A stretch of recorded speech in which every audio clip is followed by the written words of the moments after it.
Natural Science in the Spirit World by Frederick Engels, from The Dialectic of Nature, 1883. The dialectics that has found its way into popular consciousness finds expression in the old saying that extremes meet. In accordance with this, we should hardly err in looking for the most extreme degree of fantasy, credulity, and superstition, not in the trend of supernatural science, which, like the German philosophy of nature, tries to force the objective world into the framework of its subjective thought, but rather in the opposing trend, which, relying on mere experience, treats thought with sovereign disdain and really has gone to the furthest extreme in emptiness of thought. This school prevails in England. Its father, the much lauded Francis Bacon, already advanced to demand that his new empirical inductive method should be pursued to attain by its means above all longer life, rejuvenation, to a certain extent alteration of stature and features, transformation of one's body into another, the production of new species, power over the air, and the production of storms. That's very interesting he wrote this in 1883 because we have all that now. He complains that such investigations have been abandoned, and in his natural history, he actually gives recipe for making gold and performing various miracles. Similarly, Isaac Newton, in his old age, greatly busied himself with expounding the revelation of St. John. So, it is not to be wondered at in the recent years the English empiricism and the person of some of its representatives, and not the worst of them, should have seemed to fallen a hopeless victim to the spirit rapping and spirit singing imported from America. The first natural scientist belonging here is the very eminent zoologist and botanist, Alfred Russel Wallace, the man who simultaneously, with Darwin, put forward the theory of the evolution of species by natural selection.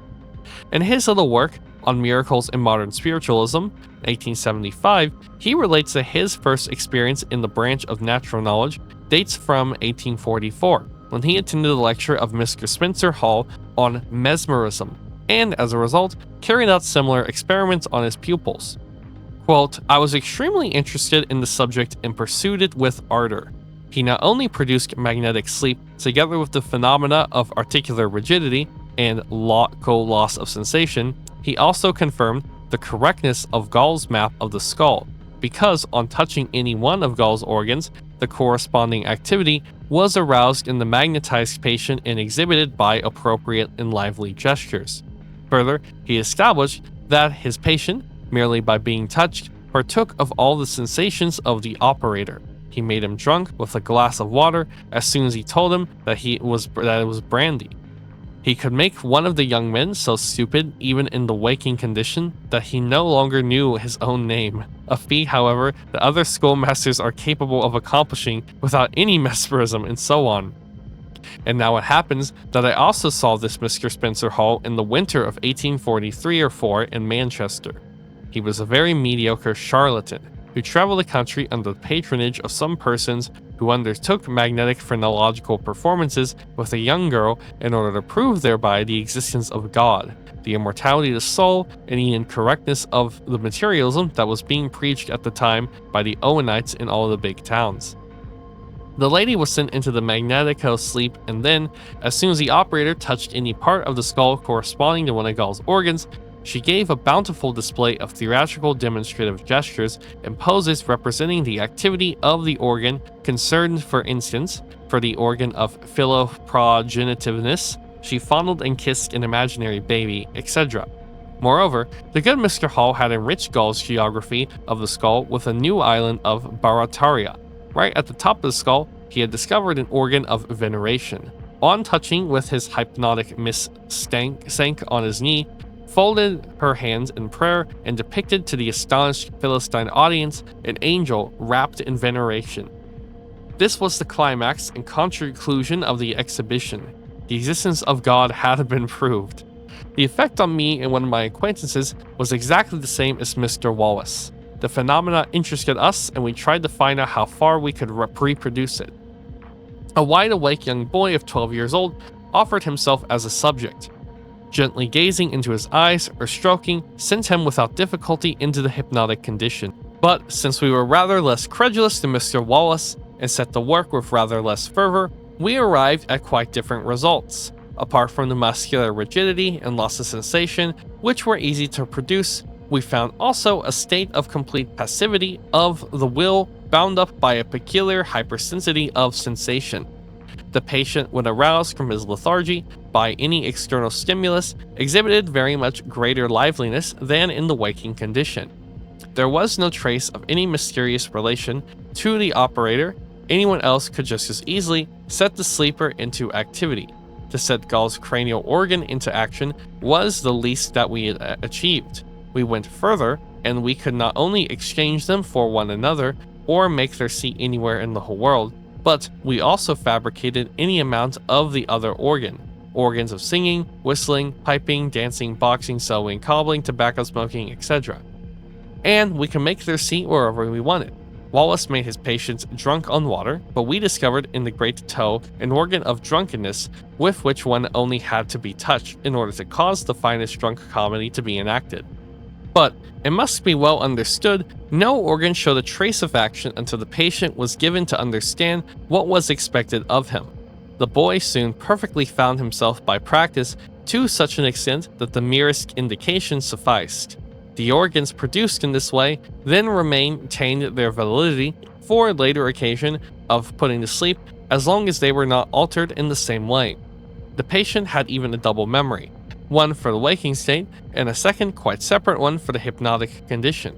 As regards the passivity of the will in its absolute subjection to the will of a third person, this loses all its miraculous appearance when we bear in mind that the whole condition began with the subjection of the will of patient to that of the operator and cannot be restored without it. The most powerful magician of a magnetizer in the world will come to the end of his resources as soon as his patient laughs him in the face. While we, for frivolous skepticism, thus found that the basis of magnetico-phrenological charlatanry lay in a series of phenomena which, for the most part, differ only in the degree from those of the waking state and require no mystical interpretation. Mr. Wallace's ardor led him in a series of self-deceptions, in virtue of which he confirmed Mr. Gall's map of the skull in all the details and noted a mysterious relation between operator and patient. Elsewhere, in Mr. Wallace's account, the sincerity of which reaches the degree of naivety, it becomes apparent that there was much less concerned in investigating the factual background of charlatanry than in reproducing all the phenomena at all cost. Only the frame of mind is needed for the man who will originally a scientist to be quickly converted into an adept by means of simple and facile self-deception.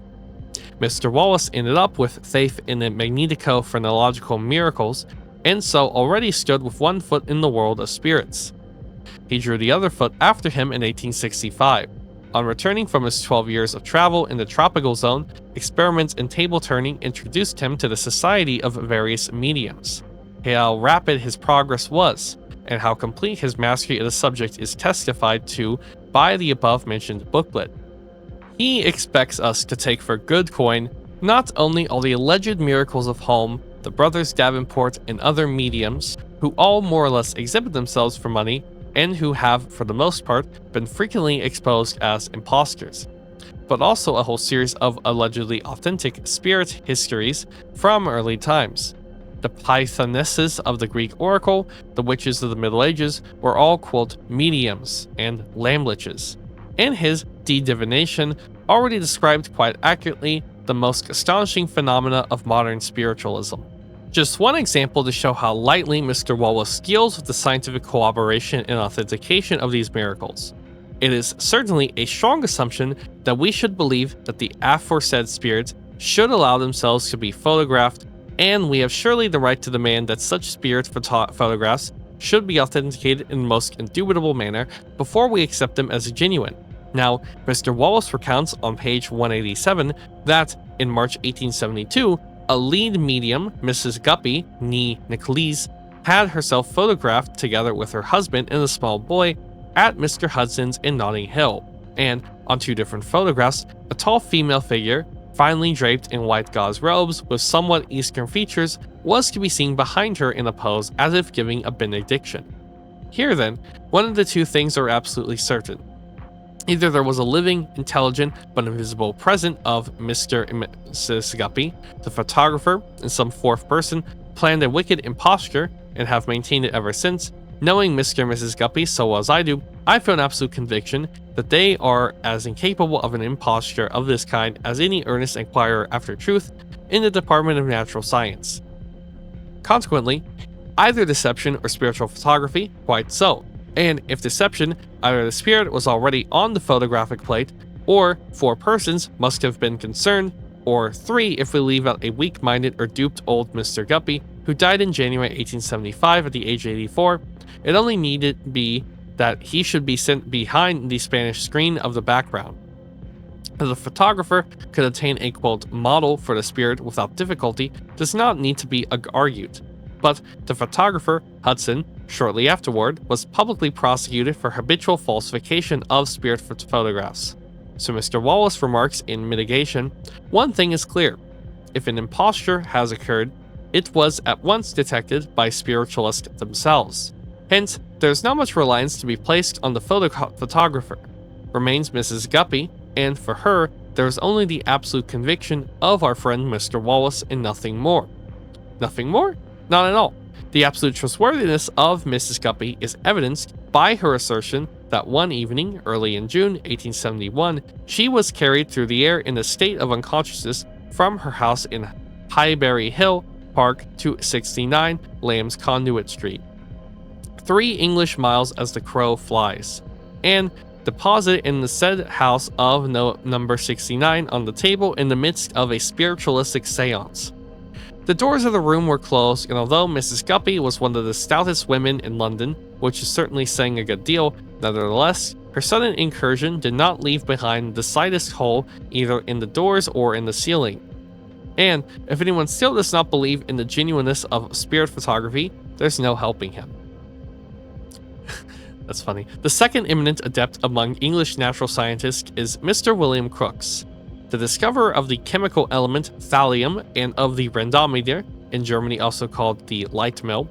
Mr. Crookes began to investigate spiritualistic manifestation about 1871, and employed for this purpose a number of physical and mechanical appliances, spring balances, electric batteries, etc. Whether he brought it to task the main apparatus required a skeptically critical mind, or whether he remained to the end in a fit state for working, we shall see.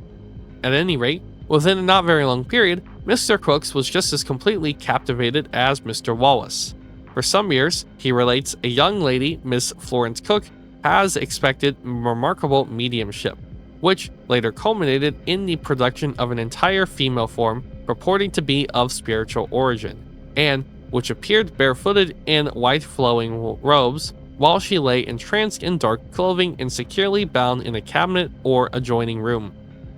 This spirit, which called itself Katie, and which looks remarkably like Miss Cook, was one evening suddenly seized round the waist by Mr. Volkman, the present husband of Mrs. Guppy, and held fast in order to see whether it was not indeed Miss Cook in another edition. The spirit proved to be quite sturdy damsel. It defended itself vigorously. The onlookers intervened, the gas was turned out, and when after some scuffling peace was re-established in the room lit, the spirit had vanished, and Miss Cook lay bound and unconscious in her corner. Nevertheless, Mr. Volkman is said to maintain up to the present day that he had seized hold of Miss Cook and nobody else. In order to establish this scientifically, Mr. Bailey, a well-known electrician, on the occasion of a new experiment, arranged for the current of the battery to flow through the medium Miss Cook in such a way that she would not play the part of the spirit without interrupting the current. Nevertheless, the spirit made its appearance. It was therefore indeed a being different from Miss Cook. To establish this further was the task of Mr. Crookes. What the hell is going on? His first step was to win the confidence of the spiritualistic lady. This confidence, so he says to himself in The Spiritualist, June 5, 1874, increased gradually to such an extent that she refused to give a seance unless I made the arrangements. She said that she always wanted me to be near her and in the neighborhood of the cabinet. I found that, when his confidence had been established and she was sure that I would not break any promise made to her, the phenomena increased considerably in strength, and there was freely forthcoming evidence that would have been unattainable in any other way. She frequently consulted me in regards to the persons present at the seance and the places to be given them.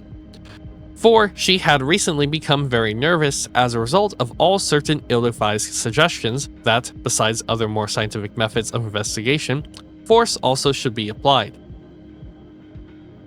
The Spirit Lady rewarded this confidence, which was as kind as it was scientific in the highest measure. She even made her appearance, which can no longer surprise us, in Mr. Crook's house, playing with his children and told them anecdotes from her adventures in India, treating Mr. Crooks to an account of some of the bitter experiences of her past life, allowed him to take her by the arm so that she could convince himself of her evident materiality, allowing him to take her pulse and count the number of respirations per minute, and finally allowing herself to be photographed next to Mr. Crooks. This figure, says Mr. Wallace, after she had seen, touched, photographed, and conversed with, vanished absolutely out of a small room from which there will be no exit other than an adjoining room filled with spectators.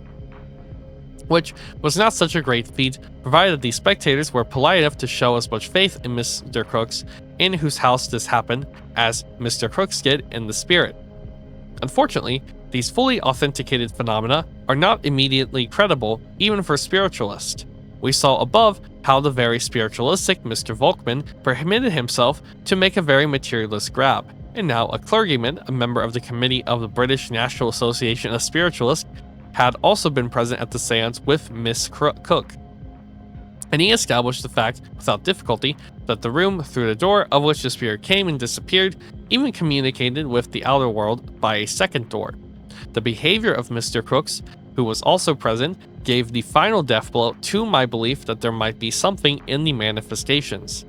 And, over and above, it came to light in America how Katie's were materialized.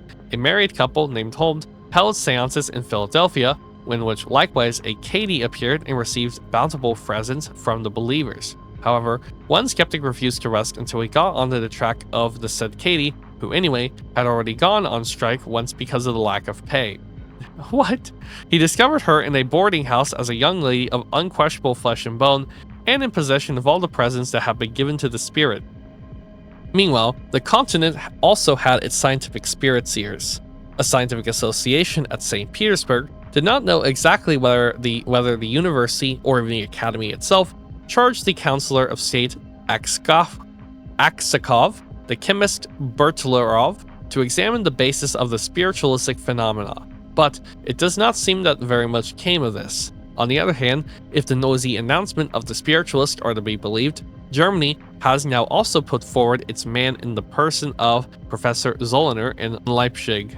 For years, as is well known, Herr Zollner had been hard at work on the fourth dimension of space and has discovered that many things are impossible in a space for 3 dimensions are a simple matter, of course, in a space of 4 dimensions. Thus, in the latter kind of space, a closed metal sphere can be turned inside out like a glove without making a hole in it. Similarly, a knot can be tied in an endless string, or one which has both ends fastened, and 2 separate closed rings can be interlinked without opening either of them, and many more feats. According to the recent triumphant reports from the spirit world, it is said that Professor Zollner has addressed himself to one of more mediums in order, with their aid, to determine more details of the locality of the 4th dimension. The success is said to have been surprising. After the session, the arm of the chair on which he rested his arm while his hand never left the table was found to have become interlocked with his arm.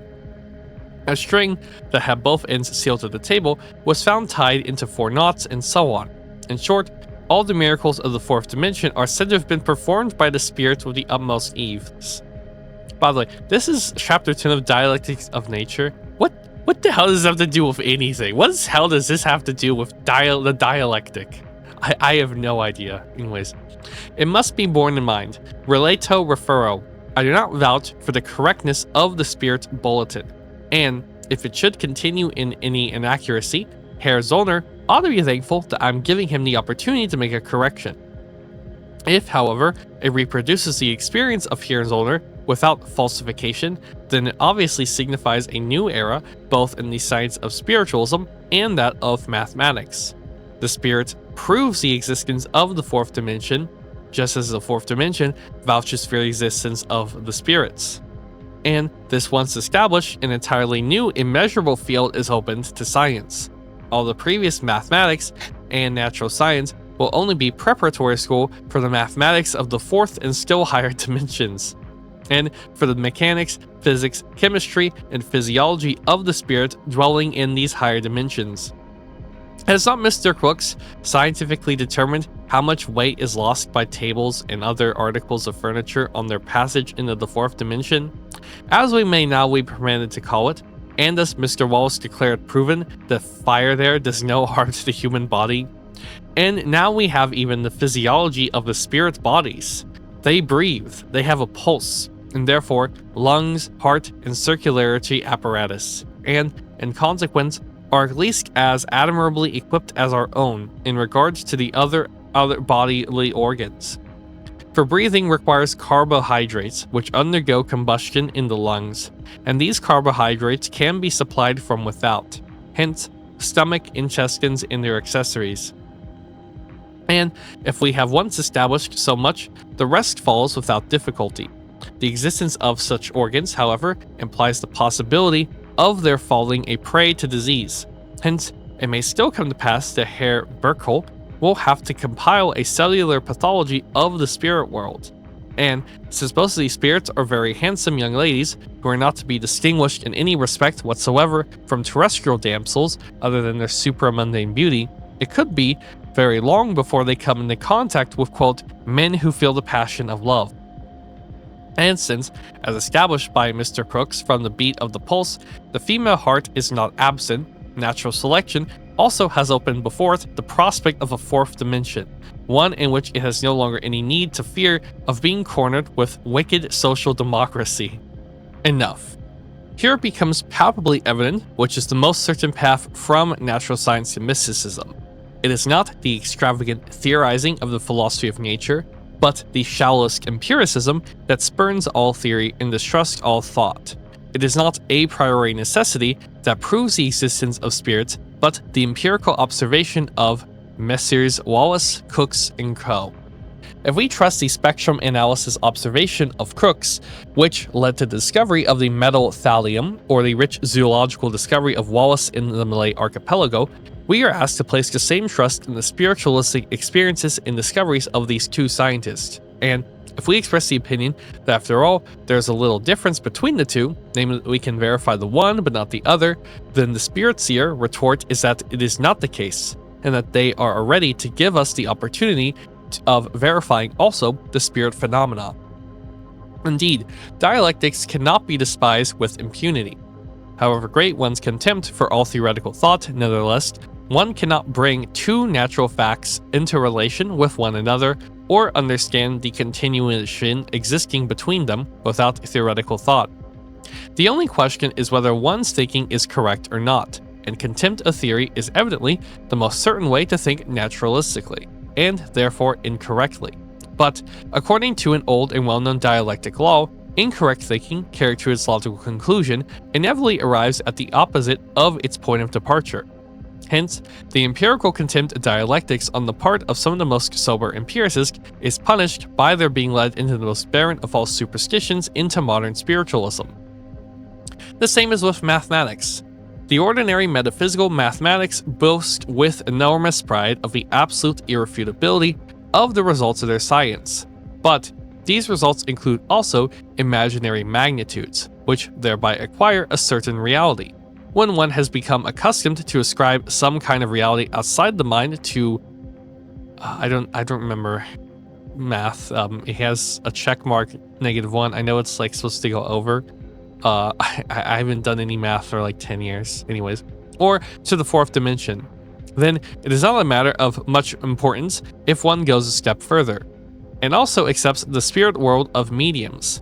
It is as Kettler says about Dullinger. The man has defended so much nonsense in his life, and he really could have accepted infallibility into the bargain.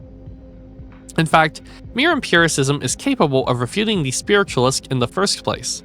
The higher phenomena always show themselves only when the investigator concerned is already so far in the toils that he now only sees what he's meant to see or wants to see.